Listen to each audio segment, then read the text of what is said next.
বর্ষণ পাহাড়ে বান্দরবানের আঞ্চলিক ও অভ্যন্তরীণ সড়কেও ব্যাপক ক্ষয়ক্ষতি হয়েছে। জেলার সাথে রাঙ্গামাটি সড়কের যোগাযোগ ব্যবস্থা ব্যাহত। এই বিষয়ে আরো জানাতে আমাদের সাথে যুক্ত হচ্ছেন সোহেল কান্তিনাথ। সোহেল, জেলার কত কিলোমিটার সড়ক আসলে ক্ষতিগ্রস্ত হয়েছে? এই সড়ক সংস্কার কি প্রশাসন কোনো ধরনের উদ্যোগ নিয়েছে কিনা সে সম্পর্কে জানাবেন। জি শাওন, গত 12 দিন অতিবাহিত হওয়ার পরও এখনো বান্দরবানের সাথে রাঙ্গামাটির সড়ক যোগাযোগ বিচ্ছিন্ন রয়েছে। এর ফলে দু জেলার বাসিন্দা সহ স্থানীয়রা পড়েছে চরম ভোগান্তিতে। বিশেষ করে স্কুল ও কলেজগামী শিক্ষার্থীদের চরম ভোগান্তি পোহাতে হচ্ছে।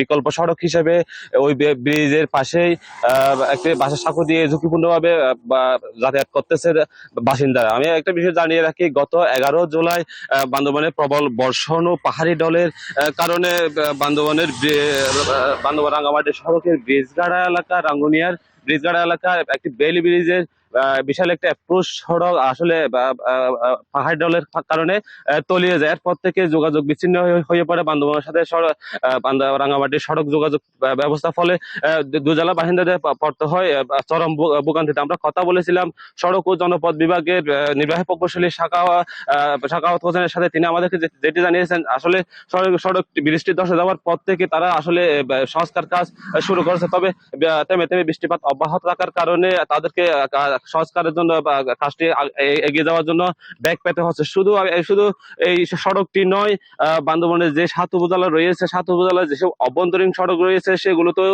ব্যাপক ক্ষয়ক্ষতি হয়েছে। যদি বলি 7 উপজেলার যে বান্দরবানের যে স্থানীয় সরকার প্রকৌশল অধিদপ্তর, পার্বত্য চট্টগ্রাম উন্নয়ন বোর্ড, সড়ক ও জনপথ বিভাগের 3 বিভাগের 133 কোটি টাকার মতো ক্ষয়ক্ষতি হয়েছে বলে আমাদেরকে তারা জানিয়েছেন। আমরা যদি বলি বান্দরবানের সাথে ফ্রান্সি এখনো পর্যন্ত বাস চলাচল বন্ধ রয়েছে। তবে বিকল্প যানবাহন হিসেবে আপনার ছাদের গাড়ি, জিপ মাহিন্দ্র এইসব গাড়িগুলো চলাচল থাকলেও এখনো পর্যন্ত বন্ধ রয়েছে বাস সার্ভিস। আমরা কথা বলেছিলাম স্থানীয় সরকার প্রকৌশল অধিদপ্তর এলজিডি নির্বাহী প্রকৌশলীর সাথে। তিনি আমাদেরকে যেটি জানিয়েছেন, এখনো পর্যন্ত ওনাদের যেসব সড়কগুলো রয়েছে অভ্যন্তরীণ সেই সব সড়কগুলোতে পাহাড় ধসের কারণে এবং নদী গর্ভে অনেক সড়ক তলিয়ে গিয়ে ব্যাপক ক্ষয়ক্ষতি হয়েছে।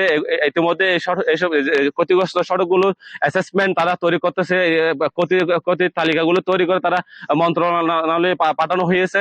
ইতিমধ্যে যদি বরাদ্দ পাওয়ার সাপেক্ষে দ্রুত কাজ তারা সংস্কার কাজ শুরু করবে। ইতিমধ্যে যেসব সড়কে ভাঙন হয়েছে সেগুলো প্রাথমিকভাবে তারা সংস্কার করেছে যাতে করে সড়ক যোগাযোগ স্বাভাবিক থাকে। সেজন্য তারা সড়ক যোগাযোগ কাজ চালিয়ে যাচ্ছে। তো বলা চলে বান্দরবানের যে 7 উপজেলার অভ্যন্তরীণ সড়কগুলো রয়েছে সেগুলোর ব্যাপক ক্ষতি হয়েছে।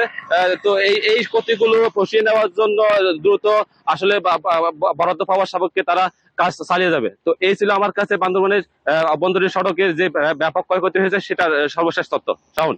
সোহেল, আপনাকে ধন্যবাদ। বন্যায় ক্ষতিগ্রস্ত সড়কের অবস্থা জানাচ্ছিল বান্দরবান থেকে।